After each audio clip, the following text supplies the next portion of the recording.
जय हिंद। आज हम लोग इस वीडियो में डिस्कस करेंगे क्लास 11th प्रीवियस ईयर का क्वेश्चन जो जैक बोर्ड का है। तो class 11th previous year question 2022 का है जो हम जैक बोर्ड का है और 40 मार्क्स का है। टोटल 40 मार्क्स का क्वेश्चन है और 40 क्वेश्चन है। 40 मार्क्स 40 क्वेश्चन। तो 40 क्वेश्चन हम लोग डिस्कस करने वाले हैं, यानी कि टोटल जो क्वेश्चन है 1 से लेकर 40 तक। तो चलिए स्टार्ट करते हैं। तो सिंपली पहला जो क्वेश्चन है कुछ इस तरह से है। इंफॉर्मेशन है क्या? Information is raw fact and figure, input data, meaningful data और नॉन ऑफ दिस। इसमें से क्या होगा? तो सही आंसर है मीनिंगफुल डाटा। इंफॉर्मेशन क्या होता है? मीनिंगफुल डाटा होता है। इंफॉर्मेशन को ही हम लोग रिजल्ट कहते हैं, रिजल्ट, और इसी को हम लोग आउटपुट भी कहते हैं, आउटपुट। तो ये मीनिंगफुल डाटा होता है। इंफॉर्मेशन क्या होता है? मीनिंगफुल डाटा होता है। नेक्स्ट क्वेश्चन है what is the full form of CPU? CPU का फुल फॉर्म क्या है? चिप प्रोसेस यूनिट, या कनेक्टेड प्रोसेसिंग यूनिट, या चैट प्रोसेस यूनिट? क्या होगा? तो इसमें से ये तीनों में से कोई नहीं है। इसका फुल फॉर्म होता है सेंट्रल प्रोसेसिंग यूनिट। इसका फुल फॉर्म होता है central processing unit. Central processing unit इसका फुल फॉर्म होता है सीपीयू का। नेक्स्ट क्वेश्चन है memory is measured in which unit? किस यूनिट से हम लोग मेमोरी को मेजर करते हैं? यानी कि मेमोरी का जो डाटा होता है उसमें, मेमोरी में जो स्टोर करते हैं डाटा, उसको हम लोग कैसे मेजर करते हैं? क्या किलोग्राम से करते हैं? क्या किलोग्राम से बिल्कुल नहीं करते। ये तो धान और चावल या कुछ भी सब्जी, इसको मतलब मेजर करने के लिए होता है किलोग्राम। मीटर, कपड़ा को मीटर या सेंटीमीटर में हम लोग मेजर करते हैं। तो इसका इसका मेजरमेंट होता है बाइट्स में। तो बाइट्स में हम लोग मेजर कर सकते हैं मेमोरी मेमोरी यूनिट को। यानी मेमोरी यूनिट, सबसे छोटा यूनिट जो होता है मेमोरी का, वो क्या होता है? बीट होता है, बीट, जिसको 0 या 1 कहते हैं।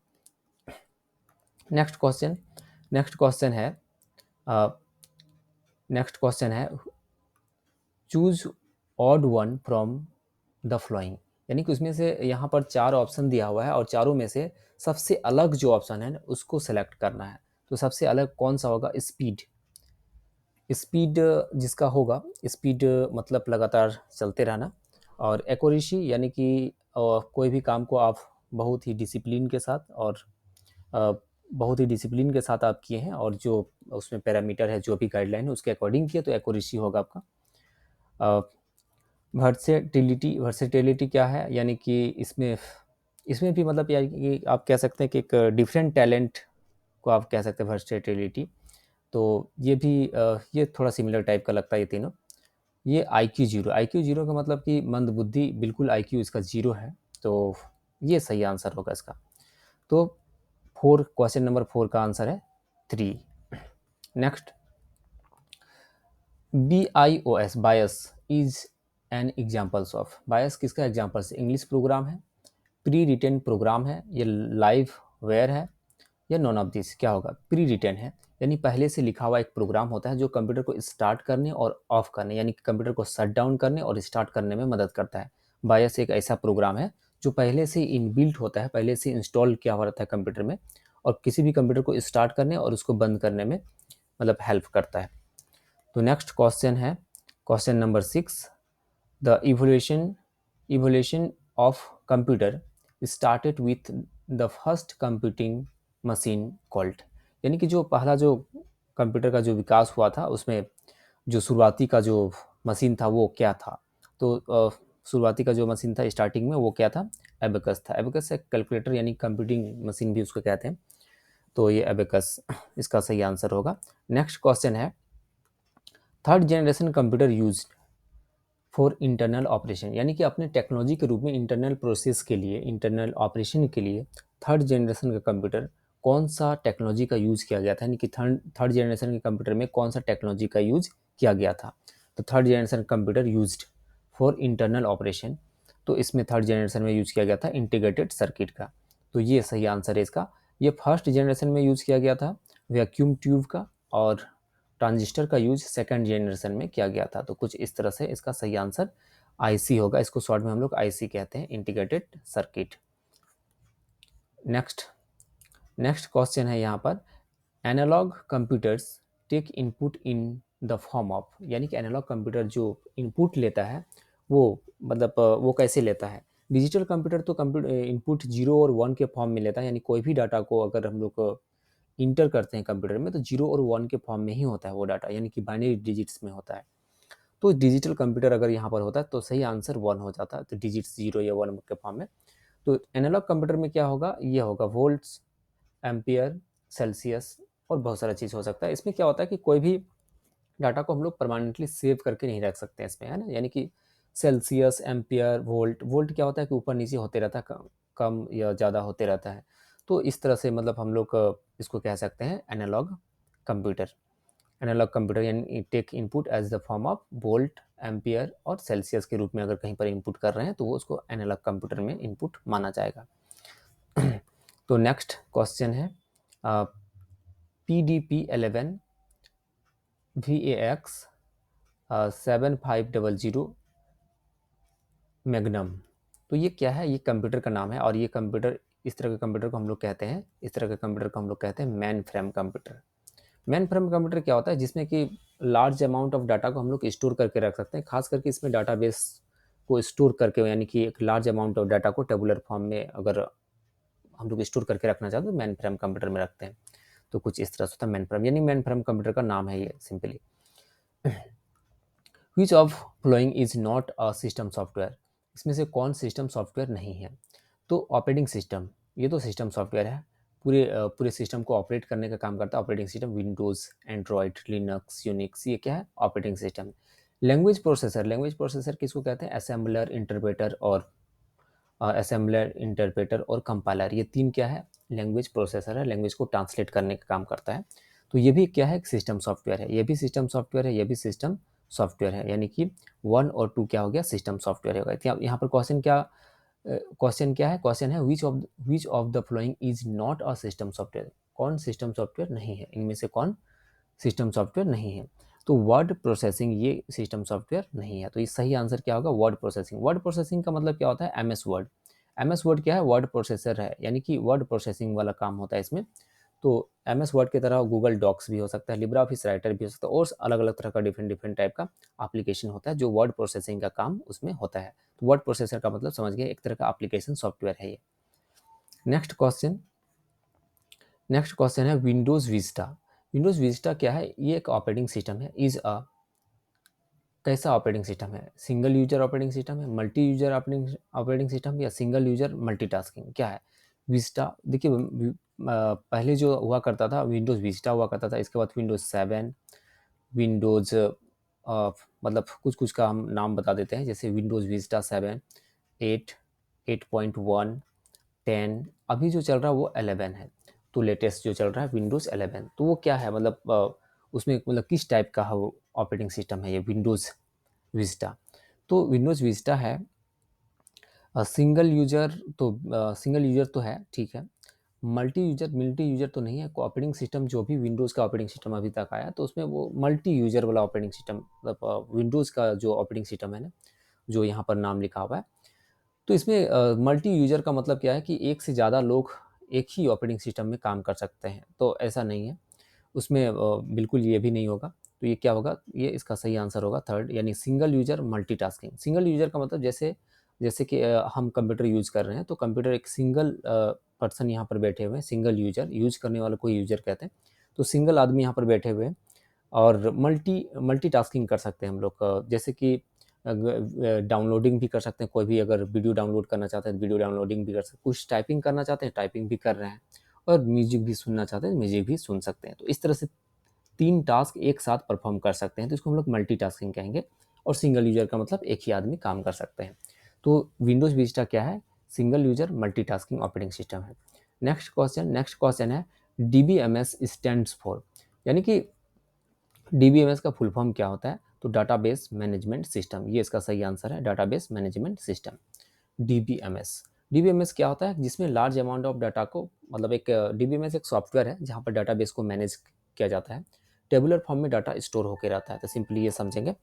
तो ये डीबीएमएस का फुल फॉर्म होता है डाटाबेस मैनेजमेंट सिस्टम।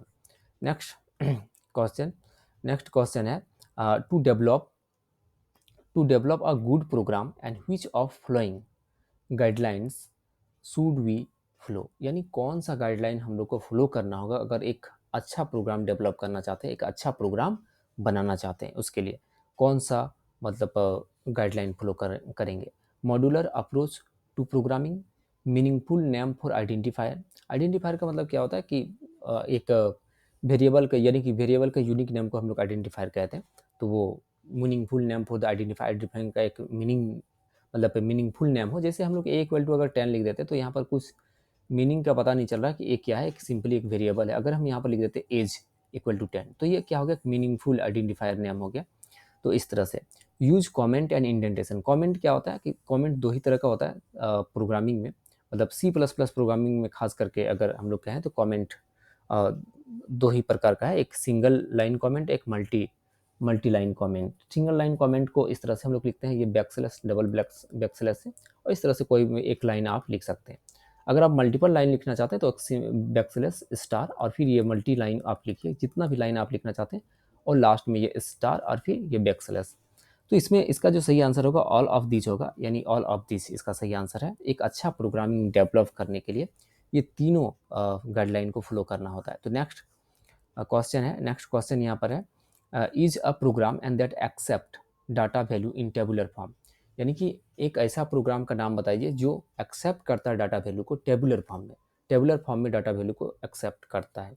तो ग्राफिक्स सॉफ्टवेयर बिल्कुल नहीं, ये तो टेबुलर फॉर्म में बिल्कुल नहीं होता ग्राफिक्स सॉफ्टवेयर में। जैसे फोटोशॉप की अगर बात करें, कोरेल ड्रॉ या पेज मेकर, तो इसमें तो हम लोग को कोई भी पॉम्पलेट या कोई भी पोस्टर को डिजाइन करते हैं, या कोई फोटो का बैकग्राउंड चेंज करते हैं, फोटो एडिट करते हैं, तो कुछ वो अलग हो गया। इसके बाद प्रेजेंटेशन सॉफ्टवेयर की अगर बात करें तो प्रेजेंटेशन सॉफ्टवेयर का मतलब है कि कोई भी कंटेंट को आप प्रेजेंट करना चाहते हैं तो वो उसमें स्पेशली टेबुलर फॉर्म में नहीं होता है, डाटा को टेबुलर फॉर्म में वहाँ पर कर सकते हैं इंसर्ट, लेकिन वो टेबुलर फॉर्म में प्रॉपर तरीके से नहीं होता है। टेबुलर फॉर्म में क्या होता है, ये इसका सही आंसर है इलेक्ट्रॉनिक स्प्रेडशीट। इलेक्ट्रॉनिक स्प्रेडशीट किसको कहते हैं, इलेक्ट्रॉनिक स्प्रेडशीट का मतलब होता है M S Excel. M S Excel को हम लोग इलेक्ट्रॉनिक स्प्रेडशीट कहते हैं।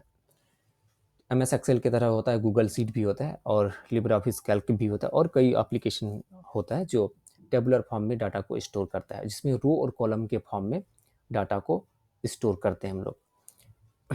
तो इसका सही आंसर हो गया इलेक्ट्रॉनिक स्प्रेडशीट। नेक्स्ट क्वेश्चन है, interpreter. Interpreter is use to translate. Interpreter translate करता है, कौन सा लैंग्वेज को करता है, लो लेवल लैंग्वेज नहीं, असेंबली लैंग्वेज नहीं, तो इसको ये करता है हाई लेवल लैंग्वेज को। इंटरप्रेटर, इंटरप्रेटर क्या होता है, एक ट्रांसलेटर है, लैंग्वेज ट्रांसलेटर, यानी कोई भी लैंग्वेज को अगर हम लोग कोडिंग करते हैं, कोडिंग यानी कि कोई भी प्रोग्रामिंग हम लोग लिखते हैं तो उसको ट्रांसलेट करने का ज़रूरत पड़ता है। कंपाइलर की मदद से हम लोग ट्रांसलेट करते हैं, इंटरप्रेटर की मदद से। ट्रांसलेटर तीन ही होते हैं, यानी कि इंटरप्रेटर, इंटरप्रेटर, असेंबलर और कंपाइलर। इंटरप्रेटर का काम क्या होता है, step by step, line by line translate करता है कोई भी मतलब कोई भी अगर फाइल है, कोई भी अगर कोड है तो उसको लाइन बाय लाइन उसको ट्रांसलेट करता है। कंपाइलर क्या करता है, पूरी फाइल को ट्रांसलेट करता है। असेंबलर का भी काम होता है मतलब कंपाइलर का भी काम होता है ट्रांसलेट करना। तो ये तीन ट्रांसलेटर होता है, उसमें से ये जो इंटरप्रेटर है वो हाई लेवल लैंग्वेज को ट्रांसलेट करता है। इसके बाद नेक्स्ट क्वेश्चन है, is a pictorial pictorial representation of step by step solution of a problem, यानी कि कोई एक खास प्रॉब्लम का, एक प्रॉब्लम का यानी कि एक मतलब सॉल्यूशन है, कोई भी एक प्रॉब्लम का स्टेप बाय स्टेप सॉल्यूशन को अगर पिक्चोरियल फॉर्मेट में अगर प्रेजेंट करते हैं तो उसको क्या कहते हैं, ग्राफिक्स के, यानी graphical representation of a particular problem. कोई खास प्रॉब्लम को अगर हम लोग ग्राफिक्स की मदद से एक इमेज के माध्यम से उसका सॉल्यूशन दिखाते हैं तो उसको क्या कहते हैं, तो उसको कहते हैं फ्लो चार्ट। इसका सही आंसर क्या होगा, फ्लो चार्ट होगा। तो इसका सही आंसर है फ्लो चार्ट। तो कुछ इस तरह से ये एल्गोरिदम क्या होता है, step by step well defined instruction होता है। इरर्स क्या होता है, इरर्स का मतलब होता है कोई भी मिस्टेक या कोई भी जो बग आ जाता है कोडिंग में, उसको हम लोग इरर कहते हैं। ये क्या है, रोम्बस। रोम्बस सिंबल ये क्या होता है, is used in the flow chart to indicate, यानी कि क्या इंडिकेट करने के लिए रोम्बस सिंबल का यूज किया जाता है, तो ये डिसीजन को इंडिकेट करता है। डिसीजन इस तरह से ये होता है, इस तरह से ये डिसीजन ट्रू और फॉल्स में ये मतलब ये रिजल्ट देता है। कुछ इस तरह से ये इसका सिंबल होता है, कुछ इस तरह से ये सिंबल होता है। Next question, compile time. Compile time error is are, यानी कि कंपाइल टाइम एरर क्या होता है? कंपाइल टाइम एरर को हम लोग सिंटैक्स एरर कहते हैं। सिंटैक्स एरर यानी कि उसमें सेमीकोलन मिसिंग या कुछ भी ब्रेसेस मिसिंग या कुछ भी सिंटैक्स मिसिंग अगर हो गया तो उसको हम लोग मतलब उसको हम लोग क्या कहते हैं? कंपाइल टाइम एरर कहते हैं। जब हम लोग कंपाइल करते हैं प्रोग्राम को तो वो एरर को हम लोग क्या कहते हैं? सिंटैक्स एरर कहते हैं। सिंटैक्स का मतलब क्या होता है? फॉर्मूला यानी ग्रामेटिकल रूल कोडिंग का, कोई भी प्रोग्रामिंग का एक ग्रामेटिकल रूल होता है, उसको हम लोग सिंटैक्स कहते हैं। और सिंटैक्स एरर हो जाता है कहीं पर सेमीकोलन सेमीकोलन मिस्टेक हो गया या ब्रेसेस में मिस्टेक हो गया या कुछ भी जो सिंटैक्स के अकॉर्डिंग नहीं है, तो वो सिंटैक्स एरर कंपाइल जब करते हैं हम लोग प्रोग्राम को तो आ जाता है। तो नेक्स्ट क्वेश्चन, इसका सही आंसर यही होगा, क्या होगा? Syntax error. नेक्स्ट क्वेश्चन है run time error occurred during the, यानी कि रन टाइम एरर जो होता है वो कब होता है, मतलब किस दौरान होता है? यानी कंपाइलेशन ऑफ प्रोग्राम, प्रोग्राम को जब कंपाइल करते तभी होता है, या एग्जीक्यूशन ऑफ अ प्रोग्राम, या राइटिंग अ प्रोग्राम, या नॉन ऑफ दिस, क्या होगा? तो सही आंसर यही है, एग्जीक्यूशन ऑफ प्रोग्राम। जब प्रोग्राम को एग्जीक्यूट करते हैं ना, एग्जीक्यूट करने के बाद जब हम लोग इनपुट वहाँ पर देते हैं तो वहाँ पर एरर आ जाता है, या इनपुट देने के बाद वो मतलब उसमें प्रॉब्लम आ जाता है, तो उसको हम लोग रन टाइम एरर कहते हैं। यानी कि वहाँ पर आउटपुट भी गलत बता रहा है या तो रन ही नहीं हो रहा, रन तो हो गया लेकिन जब इनपुट दे रहे हैं फिर से तो वहाँ पर इनपुट नहीं ले रहा है या कुछ प्रॉब्लम आ गया, तो इस तरह का एरर को हम लोग क्या कहते हैं? रन टाइम एरर कहते हैं। इसके बाद नेक्स्ट जो क्वेश्चन है, decimal number system has base, यानी डेसिमल नंबर सिस्टम में के पास जो बेस होता है वो कितना होता है? 10 होता है। 0 से लेकर 9 तक होता है। इसका जो डिजिट होता है वो क्या होता है? 0 से लेकर 9 तक डिजिट या सिंबल, तो इसका बेस कितना हो गया? 10। नेक्स्ट क्वेश्चन है 207 in decimal is in octal, यानी कि अगर 207 का ऑक्टल क्या होगा? ऑक्टल, ऑक्टल में, यानी कि ये डेसिमल में दिया हुआ है पहले से, इसको ऑक्टल में कन्वर्ट करना है। तो ऑक्टल में कन्वर्ट करने के लिए बहुत ही आसान तरीका है, 8 से इसको डिवाइड कर दीजिए और इसके रिमाइंडर को साइड में लिखिए। अगर हम लोग डिवाइड करते हैं 8 से तो यहाँ पर 25 टाइम्स में, तो कितना हो जाएगा? इसका रिमाइंडर 7। रिमाइंडर को हम लोग साइड में लिखते हैं, यहाँ पर 7 लिख दिए। और ये 25 टाइम्स में ये इतना 200 हो गया, तो ये 7 रिमाइंडर।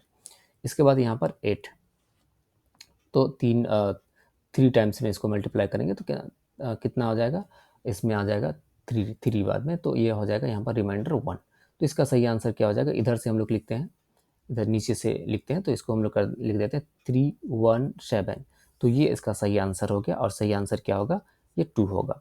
नेक्स्ट क्वेश्चन है 714 इन ऑक्टल, ये ऑक्टल में है और इसको कन्वर्ट करना है डेसिमल में। तो ऑक्टल में है ऑलरेडी और इसको कन्वर्ट करना है मतलब डेसिमल में, तो इसको सिंपली इस तरह से कर सकते हैं हम लोग। 174 को हम लोग इस तरह से लिख सकते हैं 7 इंटू 10 पर पावर 10 पर पावर नहीं 8, ऑक्टल में मतलब कन्वर्ट करना है इसको। तो ये क्या हो गया? ये कुछ और हो गया, ठीक है। तो यहाँ पर कुछ और था, इसको हम मिटा दिए थे, फिर से ये आ गया। तो ठीक है, कोई बात नहीं, इसको हम इस तरह से मिटा देते हैं। और ये क्या, इसमें क्या होगा? इसमें ये होगा, इसमें जो होगा वो कुछ इस तरह से होगा। यहाँ पर जैसे हम लिखते हैं 714, अब इसको क्या करेंगे? 7 इंटू 10 8 पर पावर 2 प्लस 1 इंटू 8 पर पावर 1 प्लस 4 इंटू 8 पर पावर 0। तो कुछ इस तरह से इसका ये पोजिशनल वैल्यू सिस्टम के अकॉर्डिंग हम लोग इसको फाइंड आउट करेंगे इसका वैल्यू। तो कुछ इस तरह से होगा 7 इंटू 64 हो जाएगा, प्लस यहाँ पर 8 होगा, प्लस यहाँ पर 4 होगा, यानी कि यहाँ पर 8 पर पावर 0 है तो इसका वैल्यू होता है 1। 1 इंटू 4 तो 4 ही होगा। तो इसमें आ जाएगा यहाँ पर अगर हम लोग इसको मल्टीप्लाई करते हैं तो ये आ जाएगा इसमें इसका आ जाएगा यहाँ पर 448 इस तरह से आएगा, प्लस यहाँ पर 12, तो कितना हो जाएगा? 460, यही सही आंसर होगा। तो इसका सही आंसर क्या होगा? यहाँ पर 1460। नेक्स्ट क्वेश्चन 23, क्वेश्चन नंबर 23 क्या है? C plus plus is an, क्या है? तो सी प्लस प्लस एक क्या है? हाई लेवल लैंग्वेज है, तो इसका आंसर क्या होगा?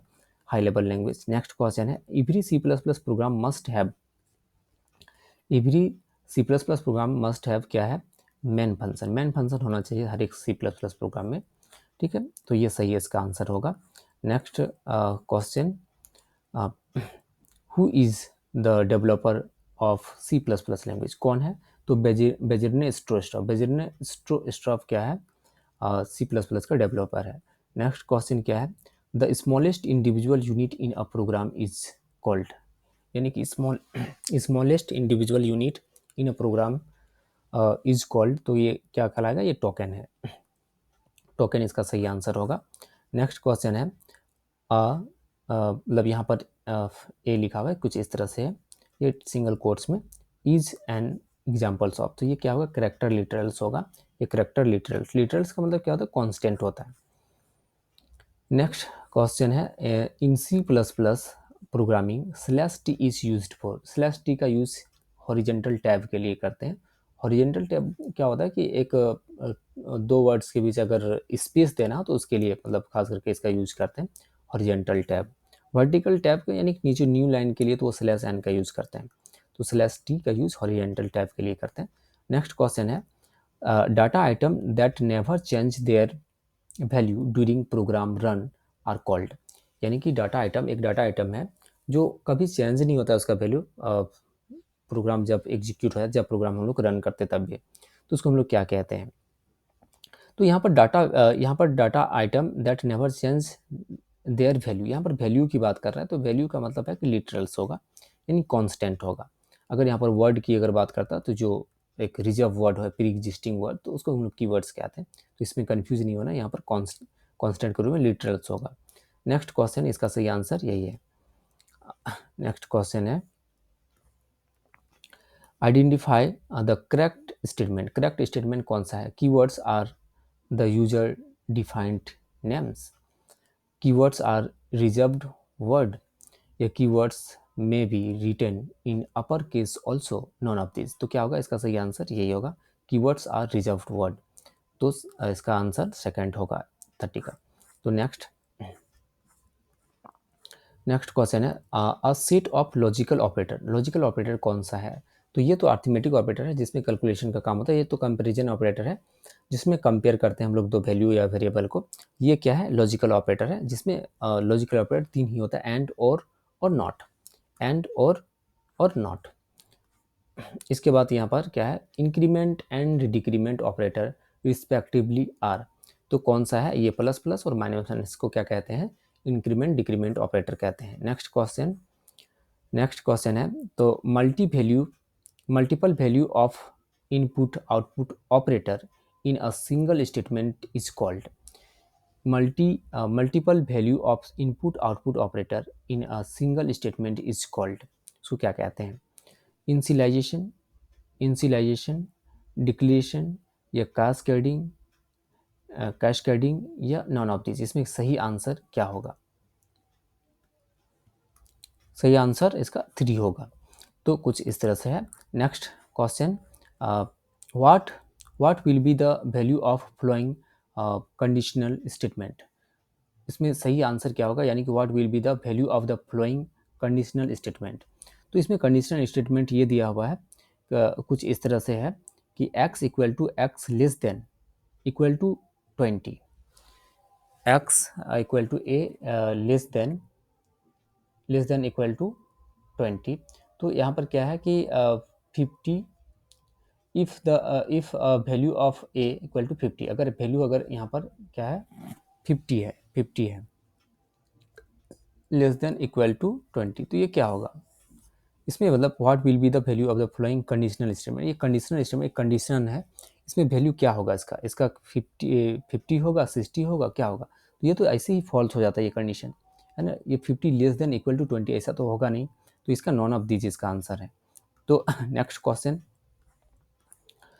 क्वेश्चन है which of following is extraction operator in C plus plus, extraction operator किसको कहते हैं? एक इंसर्शन ऑपरेटर होता है, एक होता है एक्सट्रेशन ऑपरेटर। एक्सट्रेशन ऑपरेटर किसको कहते हैं? एक्सट्रेशन, तो इसको एक्सट्रेशन ऑपरेटर कहते हैं। ये है एक्सट्रेशन ऑपरेटर जो सी इन के साथ यूज होता है, और ये इंसर्शन ऑपरेटर है जो सी आउट के साथ यूज होता है। तो इसका सही आंसर क्या हो गया? 4। तो नेक्स्ट क्वेश्चन है a nibble is a group of bit, यानी कि एक निबल कितने मतलब बीट्स के बराबर होता है? एक निबल बराबर कितने बीट्स होता है? तो 4 बिट्स होता है, तो इसका सही आंसर 4 बिट्स है। इसके बाद क्या है, next question, which of the following is an operating system, which of the following is an operating system. तो ऑपरेटिंग सिस्टम कौन सा है, तो एम एस डॉस क्या है इसमें, एम एस डॉस और यूनिक्स ये दोनों क्या है ऑपरेटिंग सिस्टम, तो ये दोनों सही आंसर होगा। डिस्क ऑपरेटिंग सिस्टम इसका फुल फॉर्म होता है Microsoft disk operating system, Unix भी ऑपरेटिंग सिस्टम है, तो ये दोनों होगा इसका सही आंसर। तो इसका सही आंसर दोनों होगा। एंड इसके बाद क्या है कि which of the following software is designed to control operation of computer, which of the following software is design to control the operation of computer, यानी कौन सा, which of the following software is design to control the operation of computer, computer का operation को control करने के लिए कौन सा सॉफ्टवेयर को डिजाइन किया गया, तो सिस्टम सॉफ्टवेयर होगा। सिस्टम सॉफ्टवेयर यानी ऑपरेटिंग सिस्टम जो पूरे सिस्टम को कंट्रोल करने का काम करता है, जो पूरे सिस्टम को कंट्रोल करने का काम करता है, तो उसको हम लोग क्या कहते हैं, सिस्टम सॉफ्टवेयर कहते हैं। इसके बाद नेक्स्ट क्वेश्चन क्या है, ASCII value of D, D का आस्की वैल्यू क्या होगा, ए का आस्की वैल्यू क्या होता है, स्मॉल वाला ए का, तो 97 होता है, बी का क्या होगा 98 होगा, सी का क्या होगा 99 होगा, डी का क्या होगा, डी का होगा 100, तो इसका सही आंसर क्या होगा 100 होगा।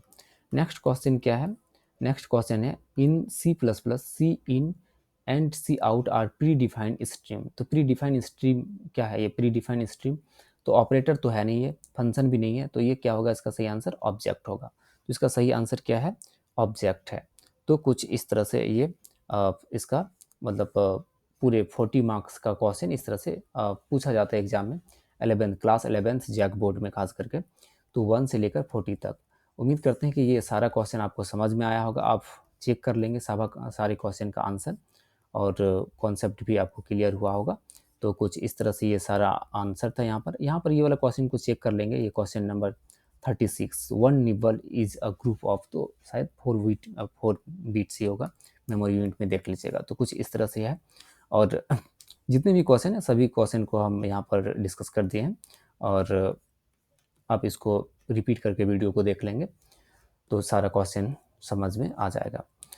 तो अगर आप इस चैनल में नए हैं तो चैनल को सब्सक्राइब कीजिए और अपने दोस्तों के साथ शेयर कीजिए। मिलते हैं हम लोग नेक्स्ट वीडियो में, नेक्स्ट वीडियो में एक अलग तरह का क्वेश्चन डिस्कस करेंगे। Thank you.